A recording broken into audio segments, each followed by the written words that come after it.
Ay, magandang gabi ho, mga boss, mga kamping. Salamat sa dumadagdag subscriber, no? Ito, Senate divided on BP Sara Duterte's impeachment trial. Meron ho ito 47,602 views. 5 hours ago lang ho ito. At dito si Lacson ang nagsasalita. Pakinggan natin mga friend. Mamaya magbigay ho tayo ng reaksyon dito sa nangyayaring ito. Ito Suprema. At gusto ko din po malaman mula sa inyo, ano po yung mga naririnig ninyo na sentimiento ng kapwa ninyo mga senador regarding sa magiging reply po ng Senado on August 6? Medyo hati kami nung nag-focus kami. May mga views na gusto nila. Merong isang view na gusto outright ng i-dismiss na formally ng Senado. Yung parang... Meron daw gusto dismiss na ng Senado. Meron ng mga hati raw ang reaksyon ng mga sitatong na to. Tuloy natin. Huwag na ituloy yung na mag-convene ang impeachment court. Merong view naman na hindi, tuloy-tuloy mag-trial tayo. Kasi mali yung decision ng Korte Suprema. So, magkakaroon ng butuhan to. Magkakaroon ito ng butuhan.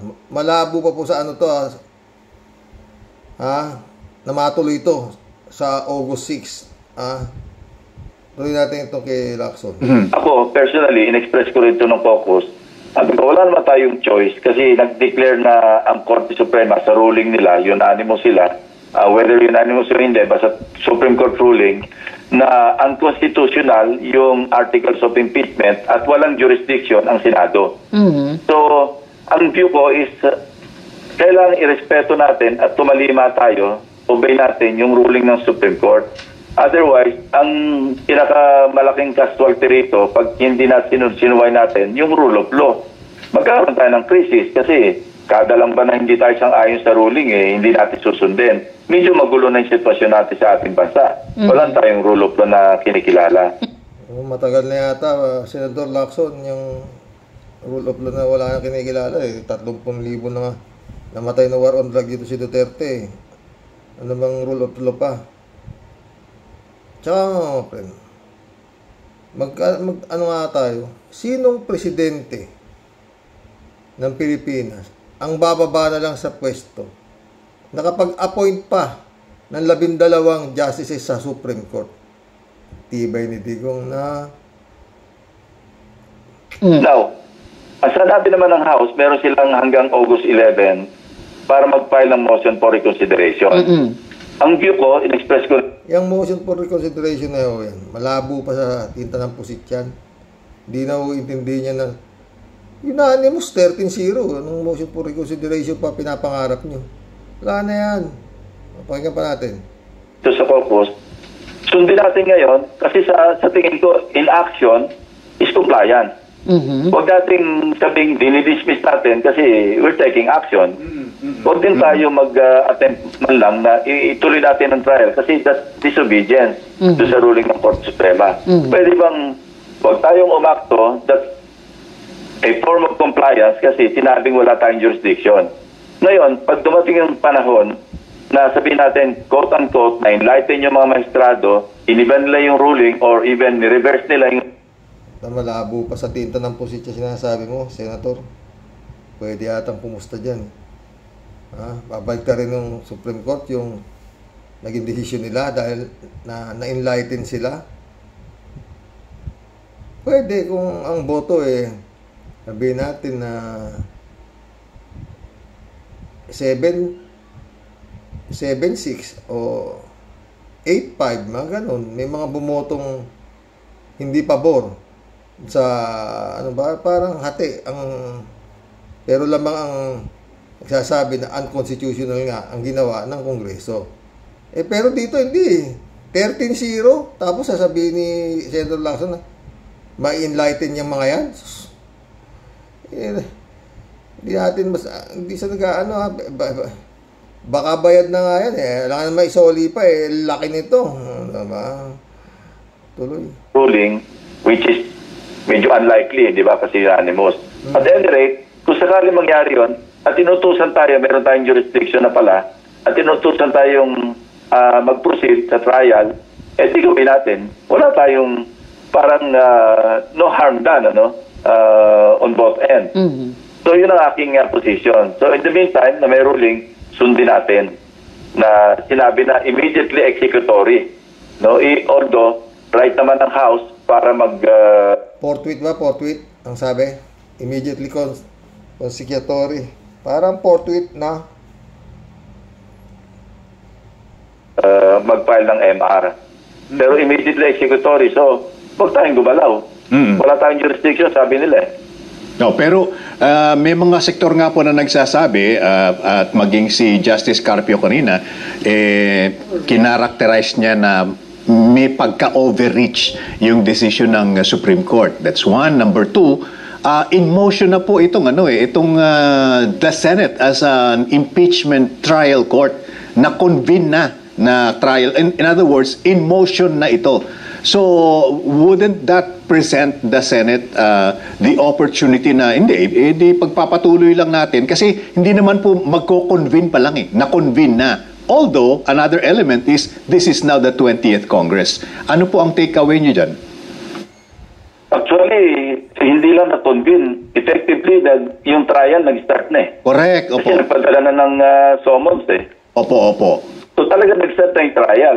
Kasi kailan ba nag-start yung trial? Kung susundin natin yung mahigpit na definition ng trial, once na yung articles of impeachment. Tsaka sinutan nila kanilang mga robe, di ba? O, nagpicture-picture pa sila. O, na naka-robe na sila, itong mga sinatong na to. O, di ba? O, di anong. Tapos ngayon, mahirap talaga. Don't mess with the Dutertes. Ha? Nakarating na sa Senado, at nag-convene na, nag-constitute na yung Senate as an impeachment court. Effectively, nag-start na yung trial So, that's another school of thought, Kasi kung nag-start na yung trial at pipigilan ng Korte Suprema, nawala na yung pagka-sui generis naman ng Senate. Kung hindi nila susundin yung kanilang mandato under the Constitution.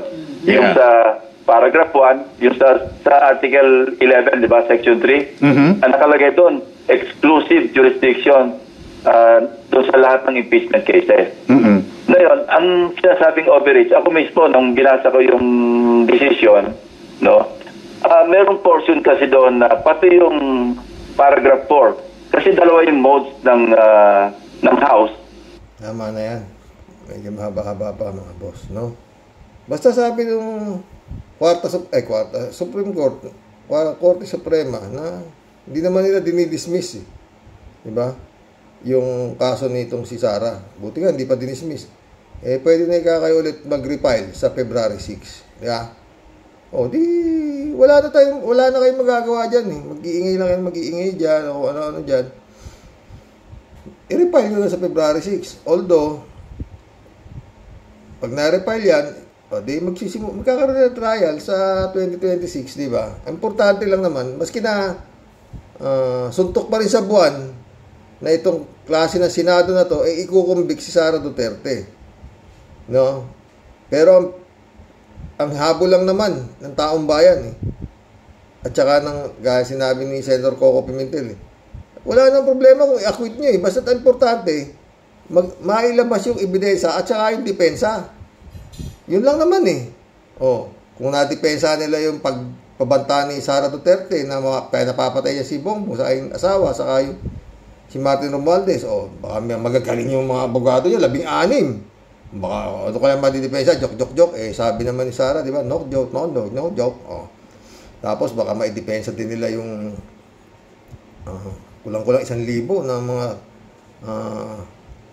tumanggap ng mga Mary Grace Piatos, kung sino-sino, di ba, baka maidepensa din nila yun. Ganun.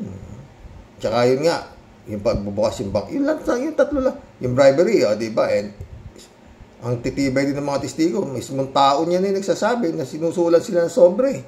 Di ba? Sila Mercado, gagaling ng abogado nakuha ni Sara Duterte, 16, di ba? Tsaka insured naman siya na i-acquit siya ng Senado. Kasi, Yun ang spasyon na, wala nang makakaabot-iba. And, di ba? Political, ano nga yan, yung impeachment, hindi naman korte yan, di ba? Kaya ganun ang mangyayari dyan. So, importante, matuloy yung trial na Senado sa 2026. Wala nang magagawa dyan. Pero yung sinasabi na baka makapag-isip ika na mali pala sila, itong Korte Suprema, wala po yan. Posible po yan. Oo. Makakapag-isip sila na mali sila, tatanggapin nila na sila yung nagkamali. Pwede ho ipusta yan sa totoo lang. Na hindi ho yan mangyayari. No? Hindi ho yan mangyayari. Ang tuwan-tuwa dyan, yung mga militar na La Chica, Nolasco na naging instrumento sa pasang bilis, di ba? Yun lang ang mangyayari riyan. At yan, siguradong matuloy man yung trial na yan sa 2026 sa Pebrero, no? Guguluhin pa ho yan itong mga Duterte 7 nila Bato, di ba? O kaya ICC, ang tagal naman kasi, no? Mga boss. Ang ano lang dyan, medyo nakakatakot, live ho yung utos ni Sayad na patayin si BBM. Naka-live ho yan, naka-live. Ilang buwan? 6 na buwan pa bago Pebrero, di ba? Paano kumayari yan? Kung saan nagpupunta? Pupunta naman yata. India? Sa laki ng kwarta nito, nothing is impossible sa Duterte. Sa laki ng pera niya na wala akong imposible. Kita mo, 13-0. Tapos yung Senado, ganyan. Maliwanag pa naman sa sikat ng araw na pinuproteksyonan nila si Sara Duterte. Ayaw nila talagang magkaroon. Manta kami yung portwit, naging portwet. Tapos ngayon, buti na lang hindi kami nag-trial. Kung nag-trial kami, di unconstitutional lang pala. Wala pala kaming karapatan na dyan. Sabi ng Supreme Court Kaya tinuturo na nila yung Supreme Court. Call up rin diba? Ngayon pa sila. Kaya itong August 6, baka yan na nga dyan. I-dismissin na ho yan. Outright. Baka malabo na hong matuloy. Na ayaw na namin ayaw na namin mag-ano dyan. Kasi sabi ng Korte Suprema, wala na. Baka pati yung Pebrero 6, wala na rin yun. Tignan mo. Gulo na ho to. Pag hindi ho gumalaw, ang tunay na may-ari ng kumpanyang Republika ng Pilipinas at pinanood lang itong mga pambabalahura sa mga taong bayan nitong mga matatalinong abuga, wala akong nangyayari. Ganyan lang ko yan. Kung ano pinag-usapan, mantakin mo, 13 na 15, 2 di ka bumoto, 13 puro unconstitutional yan, wala yan, mali yan, ganyan. Parang yung 13 na bumoto ang may hawak ng buong Pilipinas. Although mga justices din naman ang nagsasabing mali sila. Hindi basta yung mga justices, talagang hindi mga corrupt na justices yung nagsasabi, di ba? Wala talaga. Ito, yung TikTok na naman ito, mga pre, Huwag ibalik, huwag tularan, huwag iboto ang mga ganitong klase na politiko. Ito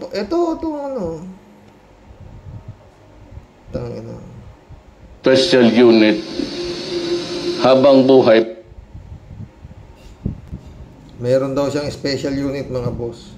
Special unit habang buhay, bantayan kayo.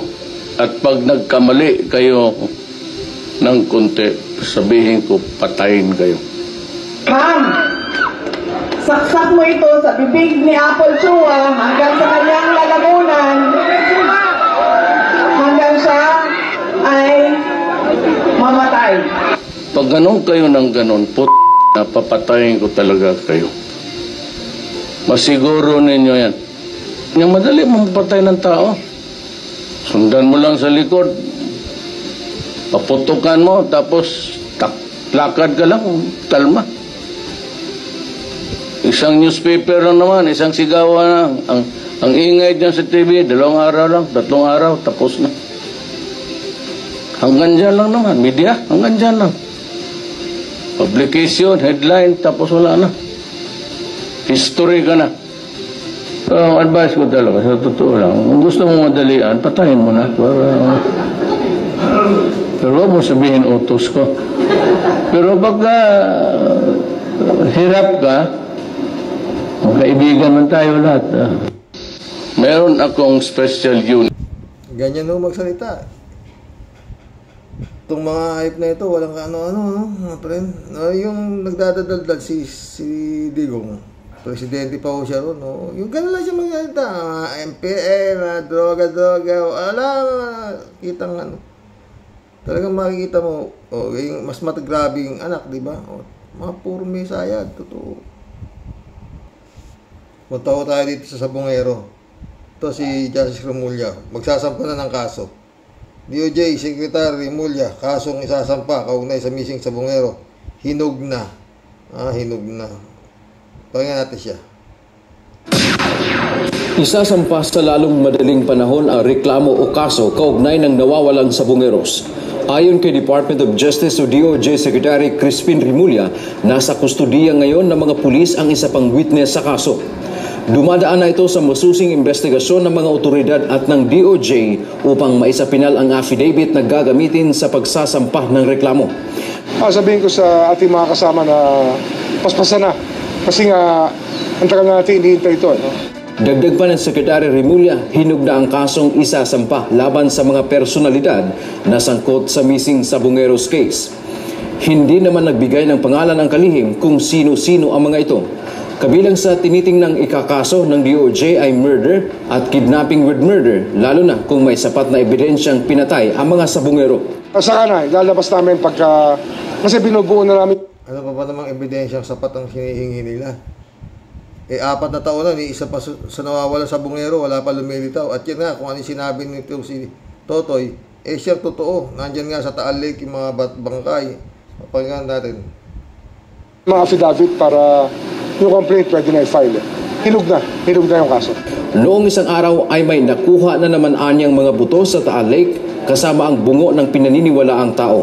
Lalo anya itong nagpapatibay sa kredibilidad ng whistleblower na si Julie Patidongan alias Totoy na nagsabing itinapon sa Taal Lake ang mga labi ng missing Sabongeros. Makikita mo talaga reliable yung sinasabi ng ating testigo na doon nga tinatambak ang mga tinatapon at dinidispatcha yung mga labi ng mga taong pinapatay. Dante Amento, UNTV, News and Rescue. Ano to? 7 hours ago, 25,641 views to. Reliable pala. Kung ano yung sinabi niya, nakikita naman yung mga kusaan yung mga bungo. Ano pa ang kailangan? Alangan naman, hagilapin niyo pa yung 34 na bungo lahat dyan. Bago kayo, parang kagaya rin nung sa pinatay ni Duterte, na pinapatay niya na 30,000. Hindi naman 43 lang yata yung mga nagrereklamo na sa ICC, di ba? Kaya sabi ni Sara, kala ko ba 30,000? Bakit nga gusto mong mangyari ni Sara? Lumabas lahat yung 30,000 na namatayan at sila ay magreklamo pa. Di ba? Hindi naman pala kailangan. Basta't napatunayan na may systematic ang pagkakapatay. Parang ganyan din yan. Alam nga naman, hindi pa kayo huminto ng pagsisid. Reliable na nga. Sinabi nung Totoy, napatunayan na may mga bangkay na tinapon talaga dyan. Di ba? Ano pang hanapin niyo yung 34. Kailan pa kayo matatapos niyan? Di ba? Matapos na yung 2028 election Pero sabi niya, di ba? Magsasampa na rin ng kaso. Karamihan doon sa mga pulis na involved dyan, mga opisyal. Mga opisyal. Kaya talagang nagamit ng Duterte ng sindikato ang mga kapulisan. Totoo sinasabi ni yung pulis na isa, Espinido, talagang nagamit sa sindikato ang mga kapulisan. Si Bato, general. Di ba? Sabi ni Duterte. Yan si Bato, death squad din yan. Naging senador pa. Ito, sinasabi naman ito si Kalinisan ng CIDG na meron daw gusto lumapit sa kanya, na hinihilo, ginagapang, mga ganito-ganito. Bakit hindi mo sinasabi mo pa, hindi patakpin kung sino yung taong lumalapit sa ano, di ba, mga pre? Ay, nako. Kaya sabi niya, si Kalinisan, na ayun nga, meron daw maareglo. Aareglin kayo. Ibig sabihin, talagang, di ba? Pero, nabigyan na yata ng probable cause yung mga tinuro na polis. Oo, meron na. Kaya, sasampahan na raw ng kaso, ganun. O, murder nga, sasampa, di ba? Teka. Yung mastermind, paano na yung mastermind? Kung sasampahan ninyo yung mga kanyetas, Pero karamihan mga opisyal. Doon sa mga pulis na sabit, dyan sa missing sa Bungero, opisyal ho ng kapulisan. Pero, paano si Atong Ang? Walang binabanggit kay Atong Ang, walang binabanggit di ba? Wala. Ayun ako. Nagulo naman si Kala ni bukas nito sa comment section. Mag-collab na po tayo mga boss. Wala. Shout out, Jigs Kapukaw. Mali sir yung senador. Mali sir yung senador na yan. Yung nasimulan na nila yung trial, di na magdidesisyon ng ganyan. Tama. Kung sinimulan yung trial, hindi na sana makakapag-desisyon ng ganito yung korte, di ba? Magaling si Jigs, di ba? Kumalas tayo sa ICC na presidente lang ang nagdesisyon at tinanggap ng ICC kahit mali sa proseso. Anong sabi noon ng Korte Suprema? Andyan na yan Wala na tayong magagawa. Ganun sana ang nangyari kung nag-trial na sila dahil forthwith nga. Hahayaan na yon ng Korte Suprema at di na sila makapaglabas ng ganyang desisyon. Tama ka, Jigs. Ang ganda ng ni Jigs, welcome to the club, Jigs Kapukaw, Tama, kung nag-trial na to si forthwith, ito si Cisneto, hindi sana makapasok ng Korte Suprema kasi yun nga ang di ba? Proceed forthwith. Kaso nga, nila. Parang naghintay sila, call a friend, di ba? Ganun, talagang malabo. Ay, naku. Malabo yan. Basta importante, kung darating nga siya sabing February 6, pero gulo yan, baka magsuntukan pa yung mga tanan dyan. Isabel Scare, good evening sa Rox. Sobrang yabang talaga ni Chis na yan. At parang tumutula ito na di mo alam. Garapala na ang mga kinikilos ng mga yan sa Rox. Adobe ang pagmumuka at naging Sara Korte Suprema ang mga nakaupo dyan sa SC. Saan papunta ang taong bayan para mapanagot ang mga yan? Sa EDSA, lalo pa, at nagbigay ng bagong rule ang korte na yan para nga naman mahirapan ang magpapail ng impeachment sa isang kurakot at isang mamamatay tao sa mataas na ating lipunan. Ang gulo ng mga SC na naglagay ng bagong rule na yan. Totoo. Pero yun nga, sabi ni Trillanes, dapat i-impeach lahat yan Yung 13 justices na yan Kaso nga, nag-uusap sila kanina kung pwedeng kasi impeachable yung mga umag na yan, di ba? Yun nga. Saan mo ipapile? Impeach na Kongreso. Tapos papile mo sa Senado. Wala talaga Wala talaga. Doon sa Plaza Miranda o kaya doon sa EDSA Shrine, doon ang impeach. Di ba? Kung gustong i-impeach si Sara, walang magagawa yan. Suprema na yan pag ang taong bayan na highest court, the Filipino court, Filipino People Court, walang si Erap. Di naman dapat hindi may impeach si Erap Pero nung taong gumalaw, layas ka Erap dyan sa Malacanang. Ganun sana. Diba? Pero sabi ni Christian Monson, don't underestimate the power of the people. Yun. Talaga namang pag people lang gumalaw, putangin na yan. Anong tangki-tangki dyan? Nakita niyo yung, yung tag ito? People Power 1, di ba? Tangki kontra Rosario, kontra Bulaklak, wala. Marcos pa yun. Yung sa totoo, pag napapanood ko itong mga ganitong, tapos lalaki ng sweldo, itong mga senador na to, hindi naman nagsisilbi sa Pilipinas.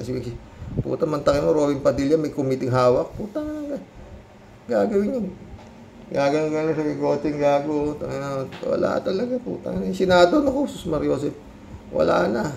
Si Marcoleta, siya parang ngayon, ang tawag ito, Gordon. Wala na. Namalas-malas pa si Bongbong, siya pa i-impeach na ito eh. Pero hindi mangyayari dahil nandun si Romualdez. Pero yun nga, paano kung nasa-salvage yun? Naka-live yung utos, naka-live. Patayin mo si BBM, si Lisa, at si Romualdez. Naka-live ho yan, naka-live.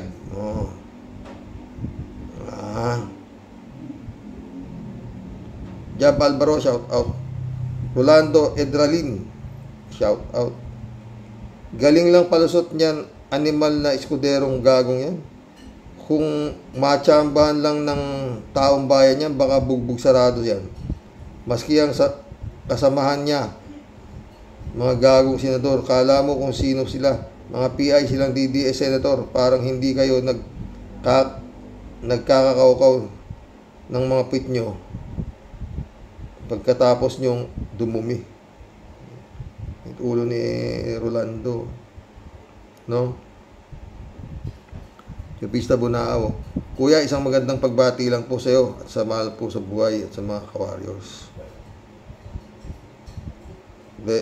Brado Dudubico, blessed morning po, Karox, to all warriors watching from Edmonton, Alberta, Canada. God bless, stay safe and healthy. Oy, Keso, Escudero, halatang didishit ka rin. Marami ka pang dada. Kakulay ka rin ng mga amazing, diba? Galing din bumuka, no? Ano to? Galing, no? K54254, shout out, Tyrox. Maagang nagpapahalata ang mga alagad ni Digong mula nung na-delay ang impeachment trial niyan noong February pa. Alam na natin saan papunta ito.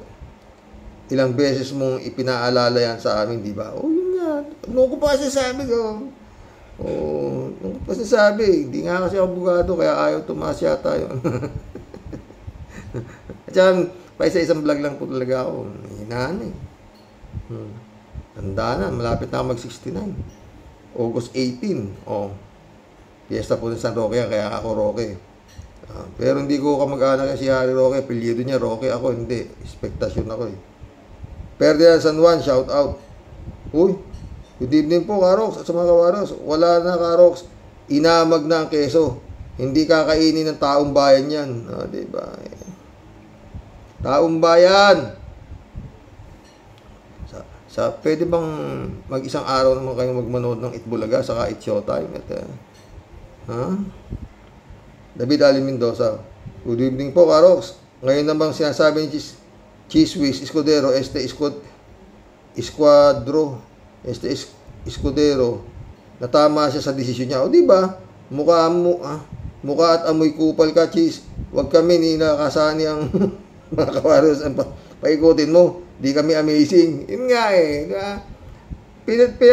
Parang pinatunayan nga na kung nag-giring-giring kami, tapos nag-acquit kami o guilty kami, wala nang palang silbi, wala nang yan. Kasi unconstitutional lang pala sila, di ba? Kaya tama lang yung ginawa namin, di ba? Wala rin pala sa isa, maski na giring-giring kami. Dahil sabi ng Big Brother, wala pala kaming karapatan dahil unconstitutional yung ginawa nila. 1 year ba? Lusot, di ba? Hagigil, no? David Uledo, Karox, malabong ikumbik ng Senado si Sara Jim Potpot, kaya wag magmalinis si Chiswis na mabuti at di sila nagmadali. Totoo. Kaya nga, David, di ba, sabi ko, okay lang yan, maski sa Pebrero na, basta importante, mailabas ang mga ebidensya ng prosecution. Yun lang yun. Kaya 20 yung abogado laki, magdesisyon itong mga senatong na to na acquitted si Sara Duterte, so be it, di ba? Baka gagalaw na kayo, taong bayan, pag gano'n. Parang erap din, ha? Remember, kung sa kahayupan at kawalang yaan lang na sinasabi, si Era po, dito sa pamilya Duterte, nandun lang ako sa kuko, sa pinakamaliit na kuko, sa paa. Ha? Wala o. Pinapatay si Era, Jokiano, Chispanis, dami mong kuda. Ang aminin mo, ayaw mo talagang i-impeach si Sara. Nabi mo pa, Joe. 3J Shop, nandito na. Natural, kumita siya eh. Bakit mo naman i-impeach? Ikaw naman, Joe. Joke yan ito. Magnanakaw. Ito lang, Joe. Si David ulit. Karox, natawa naman ako sinabi nyo na optimistic tayo na mayayari si Digong at tuluyang mabubulok sa kulungan sa dahig. At ang linaw pala ng mata nyo. Nakita nyo na yung brand na relo ni Bastardo. Buti nga, nakapatik pilit na relo ako. Hanggang Seiko na lang ako. Yun nga. Di ba?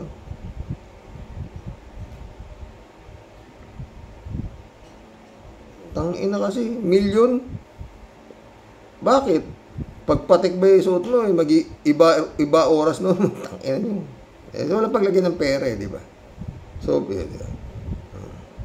David ulit, Karox, mali naman tayo dun kay Sara Jean Potpot. Marami naman siyang nagawa, gaya ng pag-alis niya kapag may mga sakuna sa Pilipinas, magkukuda lang ng walang kakwenta-kwentang bagay, ubusin ang budget ng OBP ng walang pakundangan. Sana nga po, wag nang makabalik sa pwesto ang mga yan, kundi todas lahat. Magmula sa father, mother, brother, sister at mga anak, mga kaapu-apuhan natin. BBM, gumawa ka naman ng paraan, inip na kami. Baka hinihintay mo pa ang ICC na gumalaw. Malamang yun ang hinihintay niya. Diba? Friends, Shervin Sapeda, shout out. Christian Sen, July 7, Alcantara, shout out sa inyo mga bossing. Pastor Jun Lago, shout out. Dolor Gracia, Eman Escalona, shout out. Amy Bingson, sabi ni Prince Shervin, Serox, walang kamatayang keso, sayad, tuliling Supreme Court, Supreme Kuyukot. Ang palaging mainit na usapang bayan, ano po, yun nga eh. Pero tulad po palagi natin sinasabi, Serox, wag po nilang lahat sa liig, pati si Kuting. Hawak po nilang lahat sa liig, pati si Kuting. Yun nga eh. Kaya kahit po umakyat ka pa po sa kataas-taasang bubong ng kapitbahay nyo, puro po suntok lang po sa buwan, Serox, nagsasayang lang po ang gobyerno ng katakot-takot at limpak-limpak na salapi sa paggastos sa taong dapat nakakulong na po sa mental sa lupit po ng luwag ng tornilyo sa utak, Serox. Totoo. Baliw nga puta. Kaya itong mga pumoproteksyon dito, mga baliw din Putang ina. Daming tanga, daming hibang, daming baliw, Paulit-ulit. Ito po ang impyerno. Ang daming demonyo rito. Karamihan, nasa pwesto. Tangina.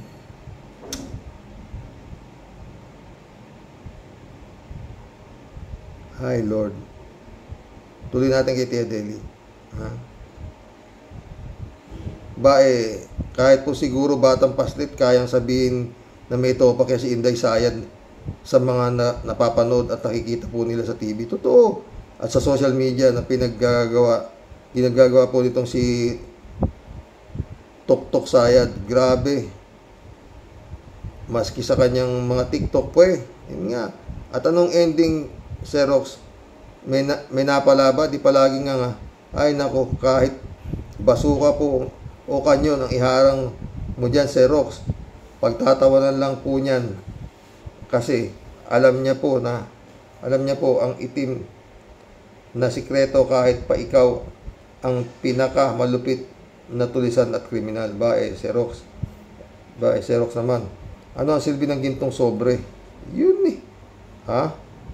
At saka ang mga appointee mga appointee Xerox, puro po royal blood, mga taga Supreme Court, Supreme Kuyo Court. Kaya masasabi ko lang po, Xerox, doon na lang po kayo sa aming bonding, sa aming bonding. Tumingin po, sa dinami-dami palagi ng puro bigating kaso po na hawak po namin. Asan po kaya sila ngayon? Ay nako, Tia Delica. Palagi ang ending po maalala mo kaya. Ganyan po kami. Ka-big time at kapogi, Xerox. Basta pagdating po sa angas at tikas po ng bunganga, sino pa po? Sino pa ba, Xerox? Basta kabitenyo, sira ulo. Nung muna ako tubig, Tia Delica, hindi ko matawag ito puro gulo. Panay ang dasal ko, Xerox. Sana wag kami ang mapili sa ombudsman. Oy, Kuteng, pagbutihin mo ang pagpili mo. 17 yung aplikante, Tia Delica, ha? Dahil sinasabi ko sa'yo, umayos ka. Mas maraming matitino, please lang. Wag kami, oy. Ay, kala ko kababayan mo yun dyan, ha? Di lang kami maitim, number 1 pa kami sa pagiging balimbing. Ay, ingal ako sa'yo, Tia Delica. Pag kami ang napili mo, ewan ko sa'yo, my dear Kuting. Pagsisisi,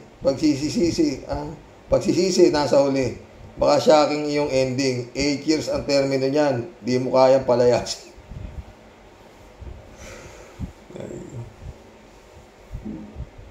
Ay, Tia Deli. Sakit ulo ko sa'yo. Kala ko ba? Pero pag kita mo naman, anak niya, 3 months lang acquitted. Isa Cruz, shout out. Bakit ang kay Erap minadali rin? Racket hindi kinontra ng Supreme. Erap yun iba. Alisa, iba si Erap, iba si Gongs D. Bakit? Nagkapag-appoint ba si Erap ng 12 justices sa Supreme Court? Tsaka si Erap, ang tumapos kay Erap, taong bayan, hindi yan, hindi nga na-impeach yun. Kung dumaan sa sinasabing due process, pero nagalit ang taong bayan, anong due process? Last! Nung lumabas na sa EDSA, diba? Nagbaligtaran na yung mga nakadikit sa kanya. Ba't dito tayo, bakutang na. Babaho na yan. Iwan na natin yan. Nangina yan. Tawakan si Ramon Revilla. Putangin na, umakyat doon sa... Ninong! Parang awa mo na. Bumaba ka na sa pwesto. Ayaw ka na ng tao. Sabi ni Bong Revilla. Putangin na. Buti ewan ko napatawad ng Jinggoy yan. Awa ko nung kay Erap, sa totoo lang. Di isa ulit. Ang dapat sisihin ang mga senador na pinagtatakpan si Sara, di ba? Rolando Gutay, shout out.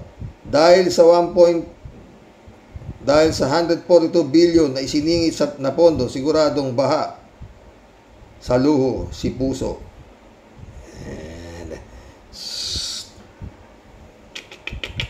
Romansa espesyal. Kalat ni Baya, shout out, ha.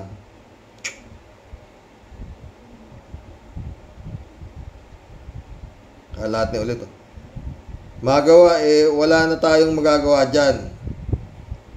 Ang sobrang lakas at sobrang powerful ng mahal ko, patay na naman tayo dyan. Maganda, sexy at powerful pa. Saan ka pa? Si Sayad. Whiskey, shout out, ha. Galing ni General Torre. He put Bastet into the defensive, no?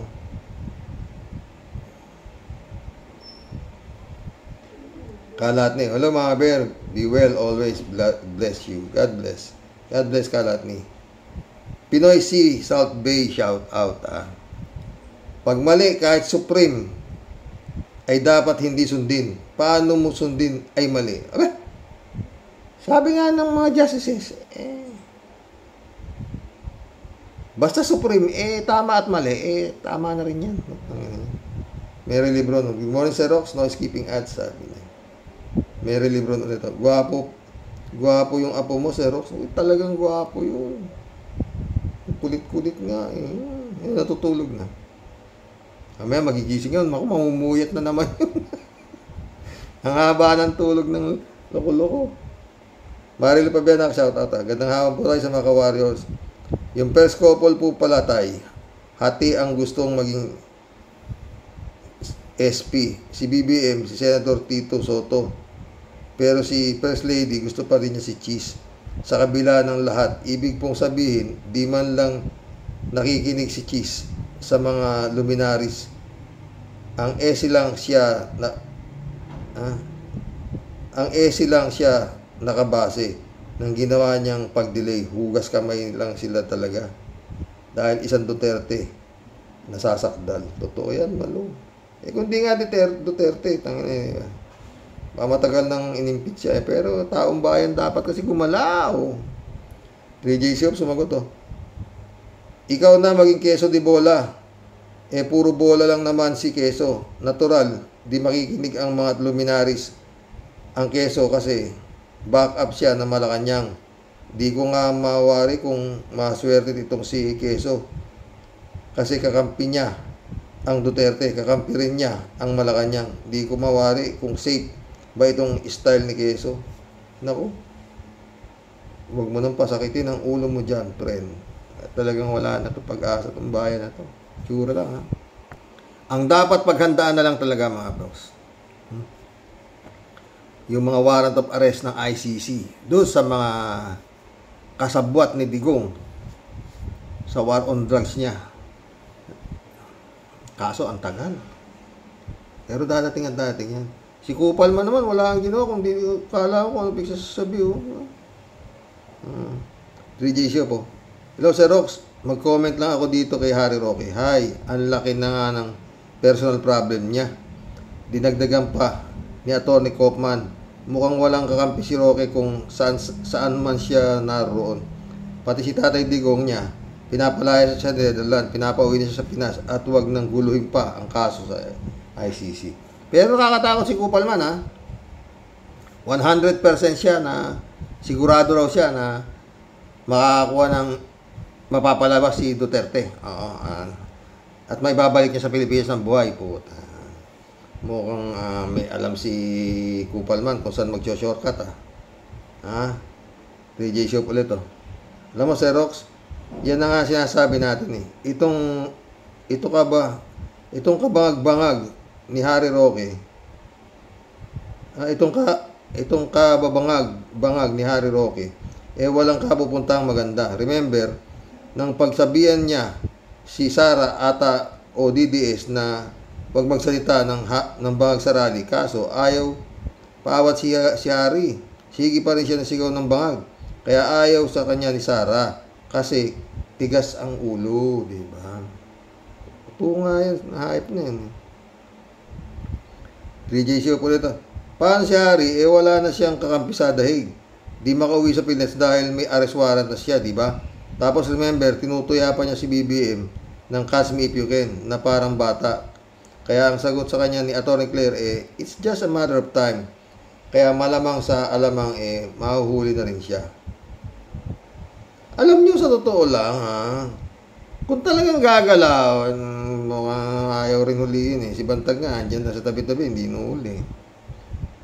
Ay, ako Lord. Ay, Tia Deli. 3J Show po. Bilib din talaga ako dito kay Sentry. Ang tapang talaga. Sa interview niya kay Christian Esguerra, talagang he detailed the wrong decision ng Supreme ng SC. Factual error. si Sentry kapag alam niyang tama siya, di siya nangingiming magsabi ng totoo.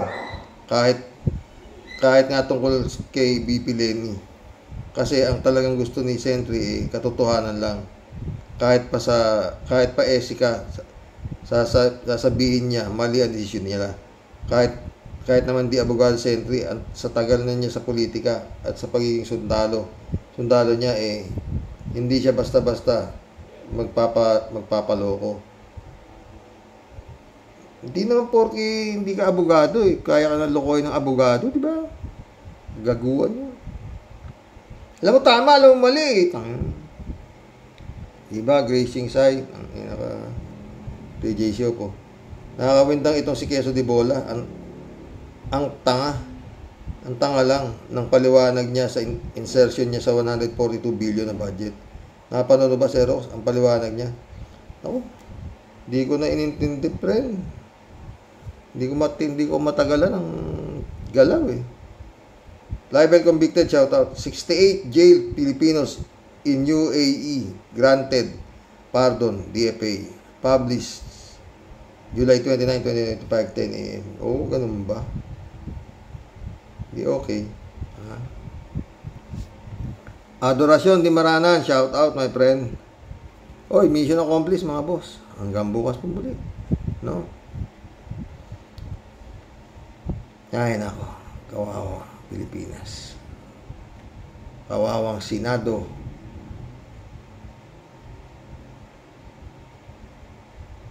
Alam nyo, kaya kuminsan naiisip yung martial law. 20 years nag-reign si Marcos Sr. Bakit? May karapatan talaga siyang yumaman Taki mo yung walang senado, walang kongreso. Magkano nilalamon yan? Sweldo ng mga hype na yan. Sige. Siya, walang Supreme Court kay Marcos Sr. Ganun sana.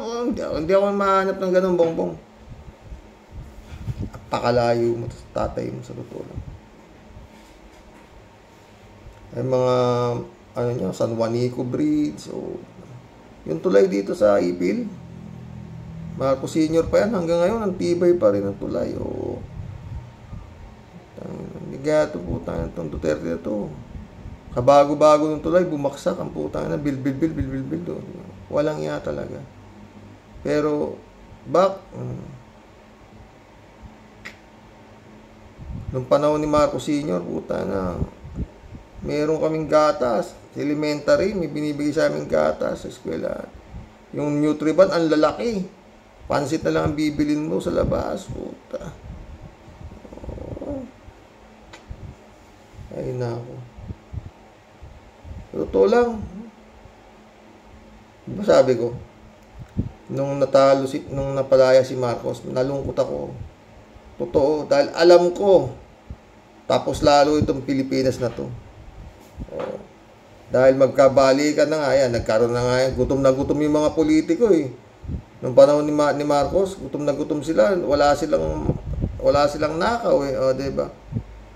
Si Marcos lang ang nagnakaw. Isa lang. Ngayon, putangin na, tingnan mo mga insertion, 142 billion, puta, kung ano-anong kahindutan sa pera ng bayan. Nakita yung Imelda City, pagtayuan ng Poc Arts Theater, ang laki nun, tubig yun nung panahon ni Marcos. Ganda talaga, maraming proyekto yung Marcos Sr. At walang proyektong kagaya niya mga Dolomite Beach, putangin ng Dolomite Beach yan. Gago talaga Saan ka nakakita ng beach, putangin ng yan, hindi ka pwede maligo kung hindi ka gago. Tangin na, bilyon ang ginagastos, putangin ng yan. Wala talaga. Duterte pa rin sinisigaw itong mga indot na to. Droga. Panahon ni Marcos Sr. Putangin na. Si Limsing, pinapiring squad. Tsaka anong panahon ni Marcos Sr. Ang sabong, Sabado at Linggo lang. Karera ng kabayo, Sabado at Linggo lang. Walang pasok. Putangin na. Nung nawala ni Marcos Sr. Ayan na, pumasok na lahat. Putangin na yan. Okay si Cory, paano yung mga nakapaligid kay Cory? Kaya niya bang awatin yun? Diba, ilang beses pa siyang kinukudita? Diba? Iba lang talaga yung Marcosinho. So lang. Baka lahat ni? Oh. Sayang. Sana mayroon pang isang ganun. Hindi ito ah. O kaya mayroong isang general na matino na kayang dibdibin ah. Puta na mga militar natin, utusan lang kayo ng politiko, di kayo nahihiya. Yan, nangyayari oh. Atong ang puta na, utusan niya, judge.